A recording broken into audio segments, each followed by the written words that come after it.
do nono B, meu nome é Ana. Meu nome é Bárbara. Meu nome é Carolina. Meu nome é Ju. E eu sou a Letícia. E nós vamos falar um pouco sobre mitos gregos famosos na época da Grécia Antiga. E também sobre as figuras mitológicas que apareciam nesses mitos e as suas características. Pode passar, cara. Pode passar. A Ilíada e a Odisseia. A Ilíada e a Odisseia elas são 12 epopeias, que são narrativas em forma de poema, de heróis históricos.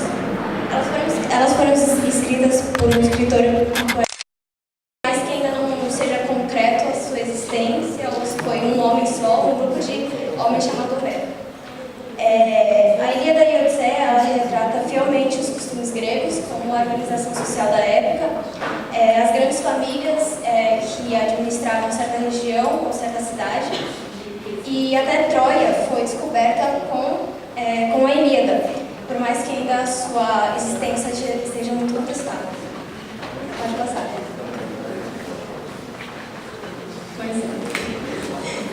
A Ilíada ela se passa entre o 9º e o 10º ano da Guerra de Troia, que, segundo a lenda, ela se iniciou com o sequestro de Helena, que é a mulher do rei grego Menelau.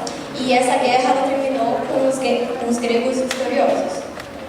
A Ilíada ela conta a fúria de Aquiles, cuja ira foi iniciada por causa do rapto de sua escrava chamada Briseida.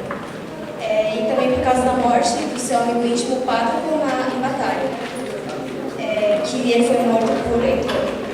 E também conta as trágicas consequências de Aquiles na guerra de Troia, e onde ele mata Heitor, que é o filho do rei de Troia e quem matou o seu amigo íntimo, Pátroclo. Pode passar. A Odisseia ela conta a história de Ulisses, que é o rei de Ítaca,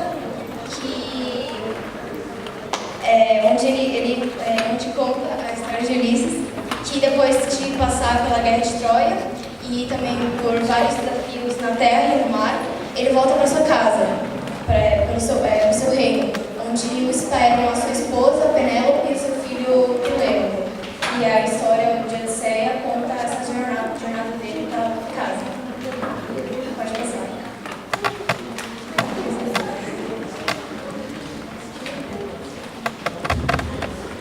Destino de Perseu. Perseu foi um famoso herói da mitologia grega, conhecido por decapitar a Medusa. A história toda começa quando Acriso, o rei de Argos, vai ao oráculo ver se ele conseguiria um descendente homem.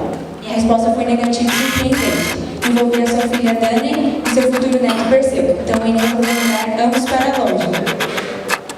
Perseu, já crescido, com a ajuda de Hermes e Atena, conseguiu decapitar a Medusa e encontrar seu grande amor Andrômeda. E a Acriso, como dizem, a profecia do oráculo sempre vai se realizar, mesmo que você tente fugir.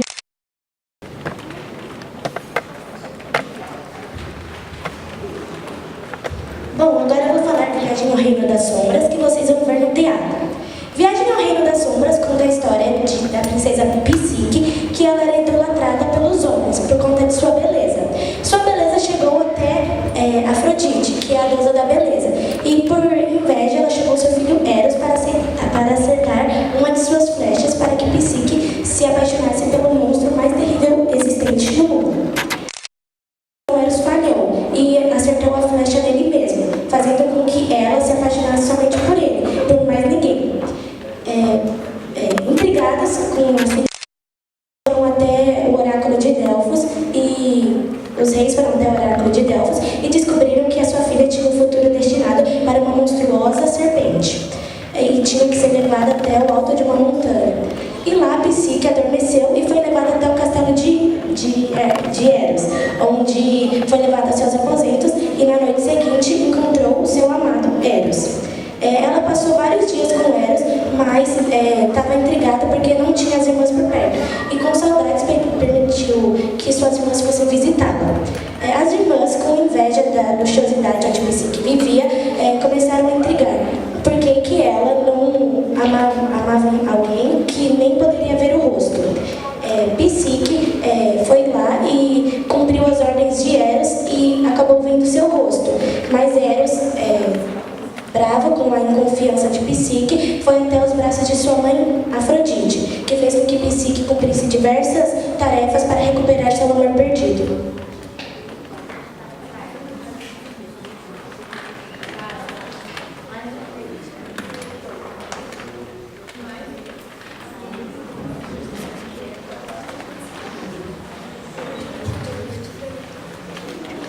Os 12 trabalhos de Hércules.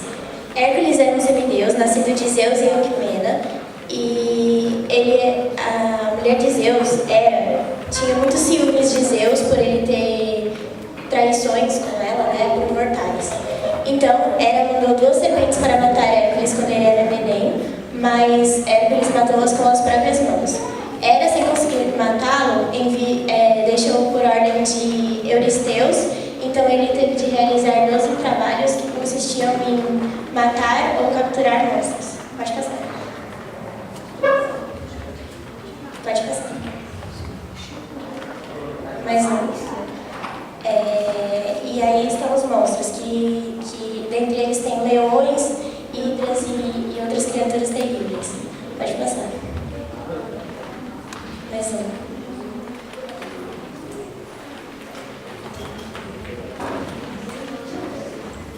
Sobre Édipo Rei. A história dele se baseia no Laio, que era o rei de Tebas, e ele se casou com Jocasta. Eles então resolveram ir até o oráculo de Delfos para saber sobre o futuro deles. Então, quando eles chegaram lá, eles tiveram uma decepção em saber que eles teriam um filho, e ele o mataria e casaria com a própria mãe. Depois eles ignoraram sobre a história e continuaram e tiveram um filho. Quando o filho nasceu, Laio teve medo e cortou os calcanhares do próprio filho, e por isso que surgiu o nome Édipo. Édipo na língua grega significa calcanhares machucados. Deixou ele na montanha e os pastores encontraram ele. Levaram até o rei de Corinto, e lá ele criou o filho como se fosse seu próprio filho. Pode passar, já adulto, ele foi até o oráculo de Delfos, igual o pai. E aí essa profecia foi repetida. Ele disse que ele mataria o próprio pai e se casaria com a mãe. Então ele resolveu fugir de Corinto porque sabia que os pais eram Pólibo e a rainha, pois acreditava que seus pais adotivos eram seus pais de sangue. Chegando em Tebas, ele encontrou seu pai, mas sem saber, e acabou lutando com ele e matando. Então, aí uma parte da profecia já foi cumprida. Mais perto de Tebas, ele encontrou a Esfinge, e a Esfinge, para quem não sabe, era a protetora de Tebas. Então ela lançou um enigma para ele, que qual é o animal que de manhã tem 4 patas, à tarde tem 2 e de noite tem 3? Isso mesmo, é o homem, é o ser humano. Então ele acertou o enigma e então livrou Tebas da Esfinge, que era um grande monstro considerado pela cidade. Então ele se casou com Jocasta, que era sua própria mãe, e uma peste acabou atingindo Tebas. Sem saber o que fazer, ele foi novamente até o oráculo, e o oráculo disse a ele que quem matou o rei Laio deveria ser castigado pelo que tinha feito com a cidade. Então nas investigações foram revelados que ele tinha sido o autor do crime, então ele se castigou ficando cego, e Jocasta, que era sua mãe, se enforcou. Pode passar. Mais uma vez. Figura dos mitos. Os mitos são como grandes histórias, eles precisam de personagens. E nos mitos gregos, os personagens geralmente eram deuses, ninfas, os heróis, é claro, e os vilões geralmente eram os monstros. Pode passar. Mais uma vez. Os deuses gregos. A mitologia grega era politeísta, ou seja, ele possuía vários deuses. Dentre eles temos os principais, que são chamados de deuses olimpianos. Temos Zeus, que é o deus dos deuses, senhor dos céus e senhor do Olimpo. Zeus traía muito sua mulher Hera e já teve várias amantes e muitos filhos. Hera esposa de Zeus e rainha do Olimpo, deusa do matrimônio e da família, o que é um pouco contraditório porque Zeus vivia traindo ela. Pode passar. Esse Rio é o Zeus.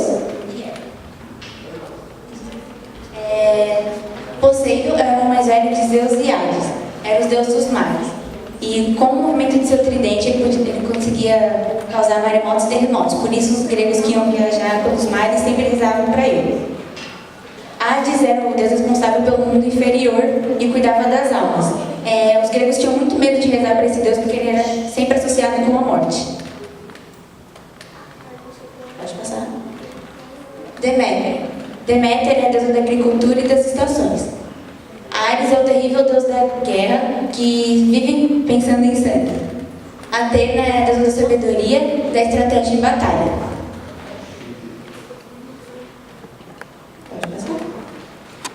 Apolo era o deus da lua, ele o próprio sol. Também era conhecido como Febo, que em grego é brilhante, mas também era o deus da música, da poesia e Ártemis se tornou a deusa da vida selvagem e da caça. Ela até podia carregar um arco, mas sempre protegia os animais. Hefesto era o forjador do Olimpo. Os gregos diziam que ele nasceu tão feio que sua mãe Hera, deusa da família, jogou ele do alto do Monte Olimpo.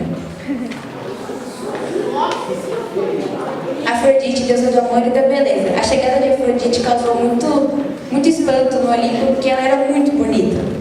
Então, todos os homens do Olimpo disputaram ela. Então, Zeus resolveu casá-la com Hefesto como agradecimento por ter forjado seus raios. Hermes era o esperto e rápido, era o mensageiro dos deuses. Mas Hermes, às vezes, não tinha nenhum trabalho, então ele resolvia contar mentiras falsas pelo Olimpo só para se divertir. Ele também é deus de todas as atividades que envolvem astúcia.